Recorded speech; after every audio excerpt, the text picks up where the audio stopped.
Up a really nice raise last year. One of the things I love raises. Robin was talking about was retirement portfolios, and I begin to look at this a little bit differently as time goes on. It's not a retirement portfolio; it is just your portfolio. Well, true. Period. Yeah, not to go against what you were saying, and I hear what you're saying, because all of us within the inner circle, it's not a retirement that you're setting aside. It's a portfolio you're going to continue to grow, and that legacy will continue to grow with you too. And it may be retirement money, it may be independent money. It may be friends' money. I don't know, whatever it happens to be. But remember, it's a portfolio that grows. And I almost don't want to use the word retirement anymore because we won't retire at all. I get that. But so it's that portfolio. You got to watch that portfolio grow as much as you can, no matter what you're going to use it for. How do you let go of the scorecard sometimes for you guys? So like for me with the REIT, it's a great example. I let go of the scorecard. And I know that's, for our investors, that's probably really difficult to hear. But I don't worry about what the percent return is quarter by quarter. I don't even, like that's a non-conversation for me. My conversation is what's the right investing, what's the right moves, and I'm going to continue to make those right moves. And I let go of, now I always end up finding out what it is because I don't have any choice, right, in the matter of what we're doing, but I seek to let go of that sometimes. Yeah. But that's the past. You're looking into the future. Yeah. Where can I move this into the future?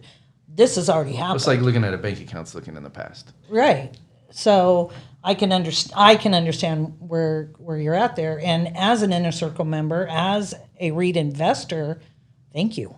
I'm glad that's what you're doing, because I don't need you to look backwards on, Well, if I try to focus on a specific percent return quarter by quarter, what I feel like could happen is that we start to make decisions based on percent return versus right decisions. So you put yourself in a box. Yeah.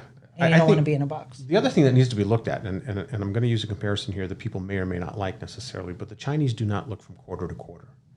They look at what the long-term aspect's going to be and where it's going to grow. And they definitely have a 40-year-old plan to overthrow capitalism. and I get that, but they've got a long-term plan. For all my Chinese investors, I do love you. You do have a plan to overthrow capitalism. But the idea Chinese is Americans don't. Yeah, you don't worry about the quarter. Worry about what the long-term effect is going to be. Because this quarter may only be 3.8%, but the quarter before that, don't forget, was almost 13%. So look at the long-term plan that's being put together. That's the more important thing to me. And if we fall short on a quarter or two, no big deal.